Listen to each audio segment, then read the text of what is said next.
Next, ladies and gentlemen, we look into how women can embrace career shifts and break free from unconscious beliefs that are holding them back. To take us through this discussion, please welcome to the stage Maki Kitahara, the founder and CEO of the Global Synergy Education Consulting Group. Along with her is Noha Bashir, a comedian, as well as Safia Taher, a businesswoman, and your moderator, Laila Ezzat, creative producer at Forbes Middle East.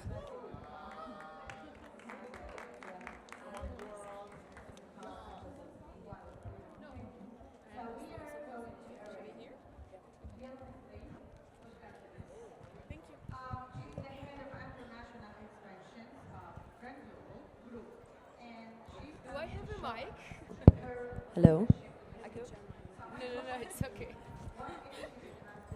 Hello. Good afternoon, everyone. I'm Laila Ezzat, your moderator for this discussion, and I'm thrilled to welcome you to this session on embracing career shifts and breaking free from unconscious beliefs. Today, we'll dive into how women can challenge limiting beliefs, overcome fears, and confidently navigate career transformations. Our incredible speakers will share personal stories of reinvention and practical insights on aligning passions with opportunities to unlock your full potential. Okay. Noha? Hi. Hi. I would love to start with you since you had the huge career shift. You left your corporate job after 20 years and you decided to pursue comedy. So can you share with us how you overcame the challenges and started in a completely new field? Okay, so first of all, the challenges are still going. That's the most important thing. Yeah. But we're rolling with the punches, and that's what makes it a lot of fun. I was living the dream. I really was, but I realized after a long time that it wasn't my dream. It was a dream that may have made sense at some point, but a lot of it was what society thought success was. And then one day I lived in New York. I was working in a big tech company, and I was like, oh, life doesn't get better than this. And I saw some NYU students acting in the park. And I said, wow, what is this joy? Like, this is so much joy. I haven't seen this kind of joy before. And I realized that I deserve that joy. At the time, I was 40. Right now, I'm 44. She's surprised. It's not a joke. It's a fact. I always thought she's 26. You definitely look younger. It's because I've been chasing the joy for a while. Honestly, like maybe 10 years ago, I looked older. My energy was older. Everything about me was more serious. Now I've embraced the chaos and all the challenges that come with leaving a stable job and a career, as society would say this is what it should look like, and just dive headfirst into entertainment. I love that. That's very brave of you, and I definitely think every person definitely has their own path, and there's no one right path to follow. I think I'm glad that you found the path that's right for you. Thank you. Safia, you also had a career shift. So can you share the story behind your big shift and what key moments or decisions helped you embrace the change? Well, I came from the other side of the world. So this is my first time talking in English on a stage. So I'm getting out of my comfort zone, and this is true empowerment for me. Like, I'm flexible enough to do this. So I came from a small village in Algeria when I used to live, and I raised there. And I always thought, I always had a very, very deep question, which is this life? Is this what we have to experience? I knew from my inside that there are other possibilities. There is something else that people do not know or do not notice. Like, there is something very deep that we have to experience on life. Then I went through life, through the normal life, like a student, then an employee. I was teaching English in secondary school.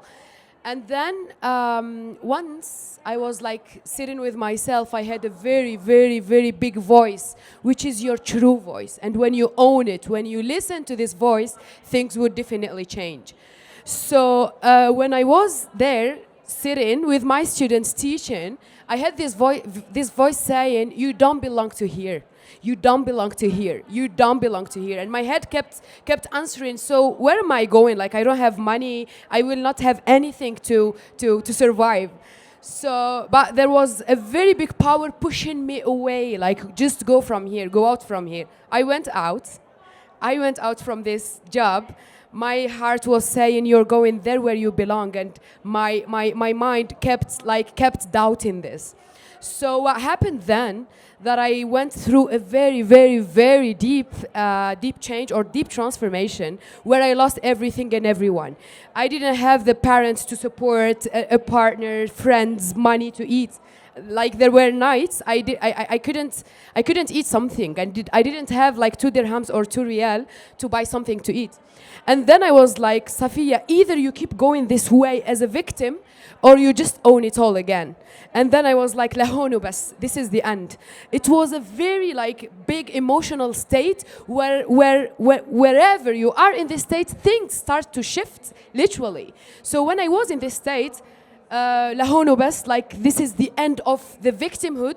Either you die, either you lose your soul, or you just own yourself again, your voice again, you embrace yourself again, and you go for your life. And then things or miracles started to happen in my life. We believe in science, but there are miracles, a lot of miracles. My life changed overnight after this decision of lahonu bas. lahonu bas. I'm not a victim of my own story. I just believe the story will create my life. I'm not a victim. So when I own this, khalas, like life, I'm here now in Forbes sharing with you this. Like I didn't have, like, for me travel was, yeah. For me, traveling was a very big dream. The first time I traveled, it was in 2018, 19. Like it was my first travel ever to Egypt when I went to give a class, and I gave speeches all over the globe, and now I'm a public speaker who has been like through a lot of change and who helped a lot of people to transform their lives.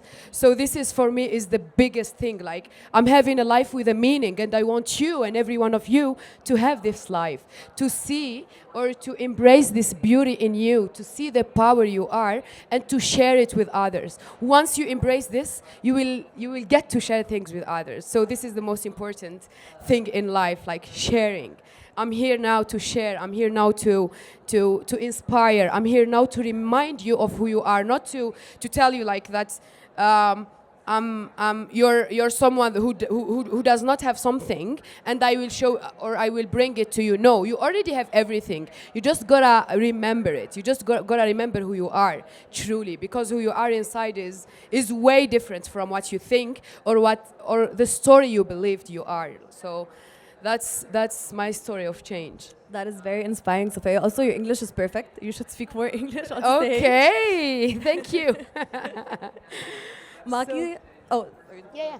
Maki, since a Yes. lot of your work is actually about helping individuals overcome their limiting beliefs, can you explain the framework you use to help individuals understand and break free from unconscious belief systems, and how this can lead to career transformation? Yeah, thank you for the question. I think for those who can do like Noha and Safia, I think it's easy to overcome things, but usually we have fear to do something new and, to go for something new. So I have a framework to aware of what kind of fear inside us. So actually we have voice within us to lead and guide our life. However, sometimes because we have fear, we cannot listen to it. And usually this fear comes from social expectation, and heaviest one is from parents, actually. So parents' expectation, like be this kind of girl or to be a good mother, this kind of social pressure is in our unconsciousness.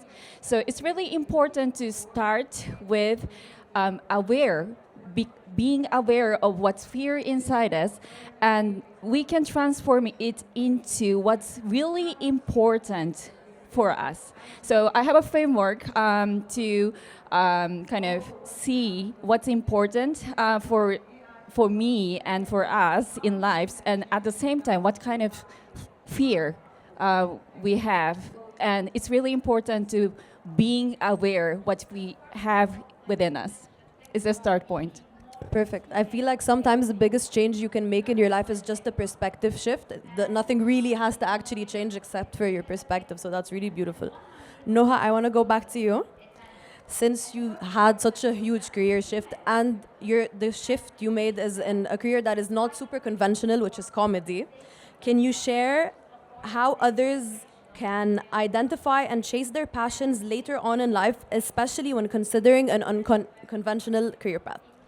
I had a different answer, but then when I heard this, I feel like the first step should be look for that voice that tells you, I'm afraid of this, and just dive into what scares you.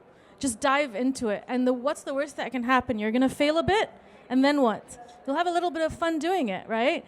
For me, before my tech career, I used to do theater. So it was the natural instinct, if I wanted to take a break from tech, to do some theater. But because I was open to experimenting, I took a comedy class, a stand-up comedy class. Just jumped in and did it. And I took multiple classes in a lot of things. So what I learned from there is just try everything and anything. I mean, I don't know, like you could be an amazing opera singer. How will you know unless you try, right? Right? So I think that's the biggest thing for me is just jump in, try, embrace the chaos, embrace the cringe. Everyone's afraid of being cringe, of doing something that embarrasses them. I'm like, since I sat here, I haven't figured out how to sit on a chair. And I don't know if I have someone to look, they're also elegant. I think this might, and I'm short, like I have, my torso kind of disappears in the chair. So this is like one of my fears, but I embraced it.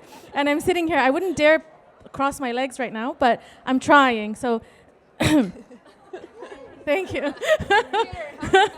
But yeah, that's basically, if there's a playbook, is just go towards the joy, embrace the chaos, and try everything. I always like to say not trying is failing. So yeah, I definitely agree. Safia, I want to go back to you. Yeah, sure. What role does self-empowerment play in transforming careers, and how can individuals tap into their inner resources to make transformative decisions? As my friend said, like when you own or when you embrace your fears, or where you do steps, even if you are fearful, even if you are scared, because the fear is not something special or something like which will come. Some of the time, it will be there all the time. So whenever you just go for your life and you just keep this aside, or you just see it as your human side, it's okay to have fears. It's okay to be to have doubts. But what is not okay is to stay in your place doing nothing. So who's my English sort of I excuse my English, but who's of you did ever or didn't have fears, or just started like this, everything is good, life is good, and I'm going for my life. So this is the true self-empowerment. When you see yourself when you see where you're going, and you have a clear vision, like what comes in the sides will just disappear disappear on your way, on your journey to that place. So just fix where you want to be. Did you ever ask yourself the biggest and the most empowering question? Who am I? Or who do I want to be? Who do you want to be after 2 years? Do you know who are you after 2 years? Who are you after 3 years? Do you see yourself after 3 years?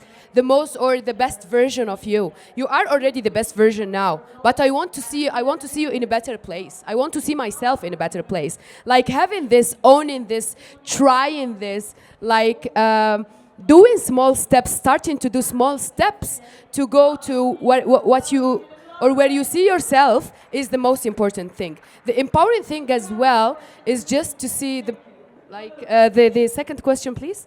How the individuals can tap into their inner resources to make transformative decisions. Amazing. So for me, how do you make transformative decisions? It's all about one decision. It's all about, as I told you, when you decide, like لهونه بس I don't want to do this shit or I don't want to believe this shit anymore. خلاص, this is a past story. What story do you want to write? Like when you own your own story, when you have your biggest why, the biggest reason. Why are you here and why do you want to get there? Like, what's your biggest why? When you have your biggest why, you'll keep moving because there is a deep reason. But when you don't know where you're going, you're just like random, anyone, like any distraction will take you away from where you're going. So I would love you to ask yourself today, like, what's my biggest why? What's my deepest reason to go there or to be where I want to be or where I see people? Then, when you know your biggest why, you embrace your uniqueness. What are you unique at, and what will you do different from the others? So this is what I invite you to do today. This is the first step. What's my biggest why? And then start to do small steps on, like small 3D steps. Not meditations are good. Everything is good. But spirituality and the true consciousness is to go through life and experience a lot of things. When we are having a lot of experiences, even if it is a failure as we name it, it is not. They are just experiences that show you who you are, not who you're not. Like, you're not this, you can't do this. So whenever you're doing things, as if there is a circle or there is a game and you have 20 chances to get somewhere or to open the door. So whenever you are getting a chance, you put it aside. I tried this, I experienced this, khalas, now I know who I am. I know what are the things that I am unique at and I will be successful in. So that's it. Yeah, thank you so much. Thank you so much, that was beautiful. Maki, I have one more question for you. Since a lot of our dreams and achievements are usually on the other side of fear, what are some practical steps that professionals can take to identify and overcome fears that prevent them from pursuing their true goals? Actually, these beautiful ladies covered this question, actually. However, I provide you some tips. So first of all, let me share about my client conversation. Hey, Maki, one day she said, when I have a big vision and a goal, I actually have fear in my mind. And I often say, congratulations, that's the right state. If you have a true vision and fear, you have something like excitement inside and fear at the same time. And this is a real, true reaction when you have kind of congruent to your goal, but it's actually bigger than where you are. So it's a very good symptom. So I said, if you have a fear, good. And actually, there are 3 things that shape our life and in business. And this is the 3 things I always teach and I always tell my clients. One is identity. So actually, Safia mentioned it, so who you are. So define who you are. This is the very start point. If you underestimate yourself, you cannot reach out, bigger goals. And the second one, belief, what you believe. So sometimes you have belief system which you have never developed. However, your parents or social pressure or teachers or even religion shape that unconsciously. So it's really important to understand your belief system, what you believe. And I used to believe that I am a Japanese woman, I need to follow 2 men. That's the belief I had. So after I remove and transform that belief into something different, my life and business has totally changed. So I can tell you that who you are, identity and belief system, this is the 2 major things that shape your life and business. And the third is environment. This is everything. So based on what you think that who you are and a belief system, you choose environment. If you're not aligned with truly who you are, you cannot choose right environment actually. So it's really important to start to 2 things, start, and then change and choose environment which is right for you. So these are the 3 steps that really shape your life and business. Perfect, thank you so much. Before we wrap this up, I have one question for all of you. And it's, what advice would you give to women looking to overcome fears or unconscious beliefs that may be limiting their professional growth or career transitions? Who wants to start? Okay. Sure. Go ahead. So first thing you gotta do is just to stop trying to impress the others and just don't impress yourself, but just be sure and make sure and let that voice inside of you guide you. Be sure that you're someone who cannot be defined by the outside world. So when your value is not tied or is not linked to what the other says about you, this is the most important thing. You will not have fears of failure. You will not have fears to experience. So the most important thing is just go for experiences wherever it is. Thomas Edison said, "It's not a failure. I just discovered 999 way that do not work." So this is what you will discover. Okay? Thank you so much. Thank you so much. Noha, what about you? Ooh, just basically don't take all the advice that you're getting too seriously. Yeah. Even if it's, from even if there are people on stage at Forbes. Well, what are you trying to say? Huh? I'm trying to say that even for myself, there's this quote, okay, speaking of quotes, that says, don't ask people the way towards something that no one's carved a path to before. Yeah, wow. Right? So maybe your job is to find your own path, and the way to do it is a summary of everything that the ladies were saying is go where the fear is and jump in, embrace chaos, give the world a chance to surprise you and give people a chance to surprise you. And one thing that as feminist women, we're sometimes afraid of asking for help. There's nothing anti-feminist for asking for help. We're all here to help each other. One of my mentors used to say, get yourself a board of directors for your life. Actually, a board of directors for your life. People, women that are in your circle that you ask for advice in every single thing in your life. Nothing is too small and nothing is too big. And having the right support system, you'll be able to jump into things, fail, go cry on someone's shoulder, and then try again. That's it. I love that. Having a community and a support system really is everything. Maki? Yeah, Take it away. actually, Nu has experience that she actually got resonated with the vibes of children. This is a very, very good sign of where you should go. Okay, this is not consciousness, like you cannot explain what it is. However, our physical body knows where we need to go, and probably we have too much technologies right now, so we actually don't listen to that voice. So if you would like to connect with your voice or divine order, which provides you the best of you as a universe, I think it's really important to listen to your voice, but it's not actually a language. But you can I can tell you that if you resonate with something and you have vibration in you, it's a resonation with your soul. So just take it. Perfect. Thank you, ladies, so much. Everyone give it up to our speakers. Yay! Thank you.